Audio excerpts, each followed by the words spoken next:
A partir de hoje, nós temos um quadro chamado 1 a 1, e esse quadro eu vou trazer sempre de frente comigo uma pessoa para responder 3 perguntas, e essa pessoa também vai me fazer 3 perguntas sobre algum assunto.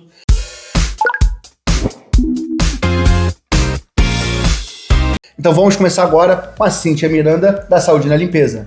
Olá, tudo bem, bem, Cíntia? Tudo ótimo. Vamos lá, Cíntia, eu quero ser bem objetivo para o pessoal de casa entender diretamente como que é esse tema, tá? Você é sócia proprietária, na verdade, é dona de uma empresa, Saúde na Limpeza, uma empresa incrível, e essa empresa faz detetização, faz controle de pragas e limpezas de cisternas e caixas d'água. Eu quero focar nesse assunto. Vamos lá. Minha primeira pergunta para você. Quais são os riscos à saúde da falta ou má execução de uma limpeza numa cisterna ou caixa d'água?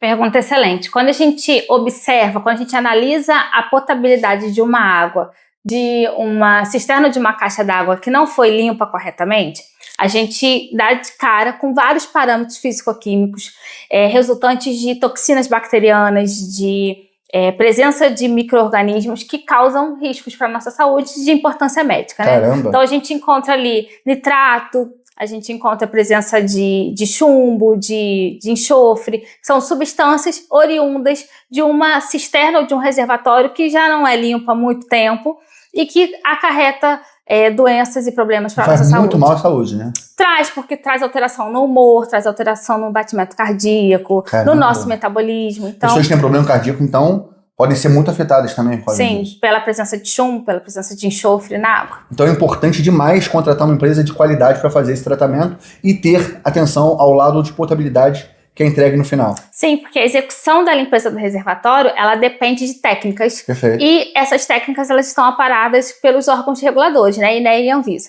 Então, por isso que é importante ter uma empresa certificada e solicitar o laudo da potabilidade, que é o que vai realmente certificar que essa água está potável. Sua vez agora, faça uma pergunta. Então vamos lá. A gente fala muito sobre a importância de manter um reservatório impermeabilizado, né, protegido Verdade. contra os meios externos. Quais são os tipos de impermeabilização existentes?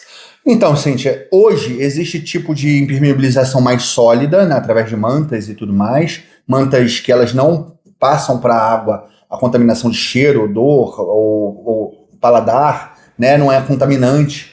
Mas existe também impermeabilizações acrílicas, impermeabilizações líquidas, impermeabilizações... O que a gente sugere é sempre que, antes de contratar um serviço, solicite a empresa para explicar qual o método que ela vai utilizar, para que a partir desse método você analise se aquele produto ele é atóxico ou não é atóxico, para não oferecer risco à saúde da pessoa. Mas o que eu posso falar hoje, que é a impermeabilização que mais eu não recomendo, né, que eu menos recomendo, seria a impermeabilização que usa manta de poliéster. E eu vou explicar por quê.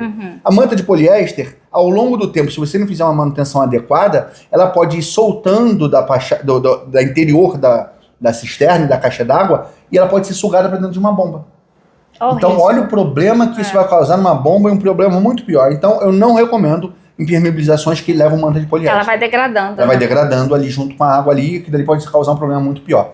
Posso minha segunda pergunta? Vamos. O pessoal de casa está gostando? Então, vamos lá.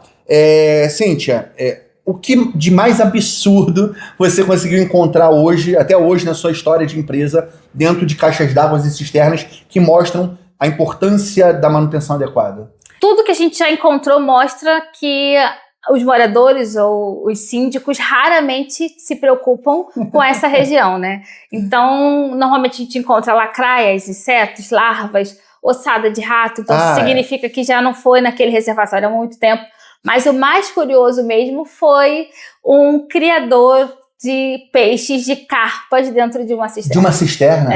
O zelador do condomínio achou umas carpas, queria manter em algum lugar. E achou que a cisterna do prédio era o melhor lugar. E se aproveitou da cisterna achando que ela estava desativada. Que divertido. E ela estava liberando ainda água para a caixa d'água, né? Qual é o problema do peixe? É que ele libera amônia.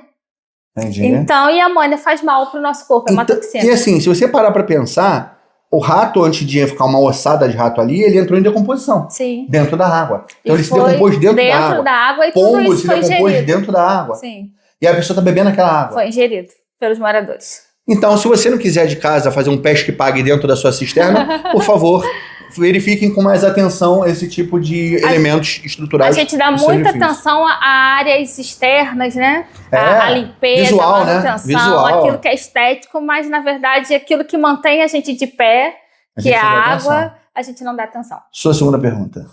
Vamos lá. Já falando dessa questão de tipos de impermeabilização, o que pode acarretar em termos de risco, caso uma impermeabilização não seja feita corretamente? Então, impermeabilização mal feita.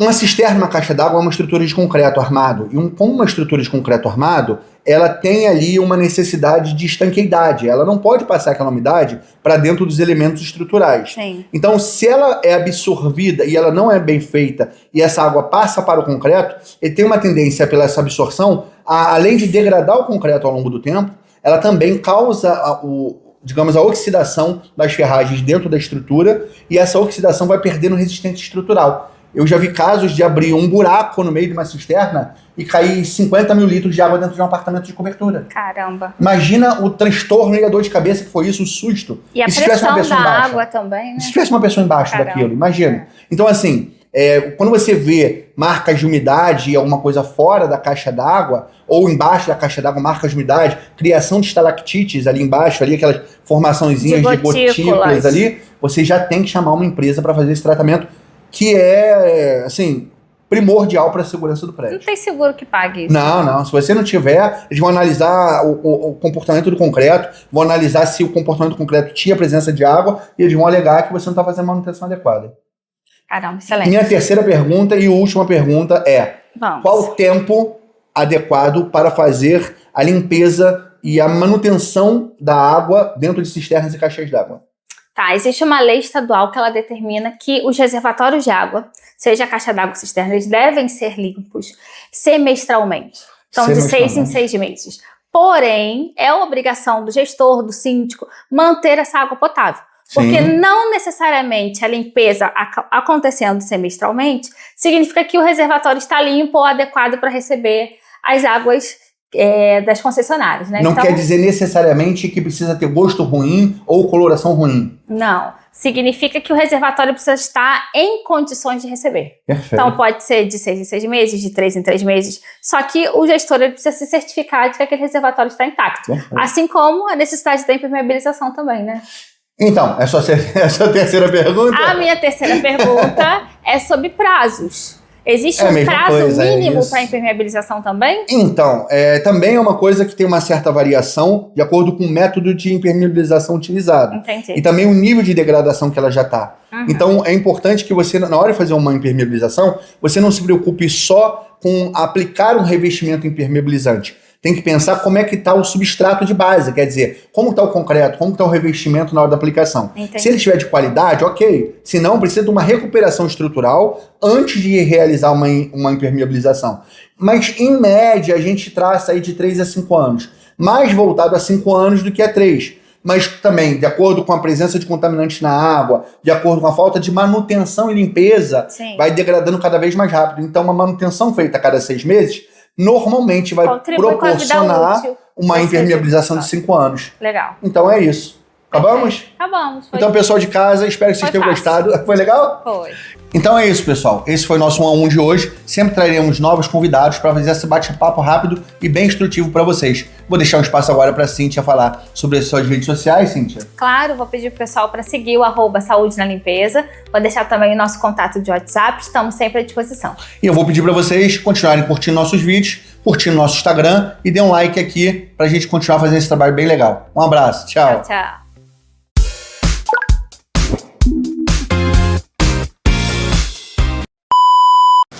Volta.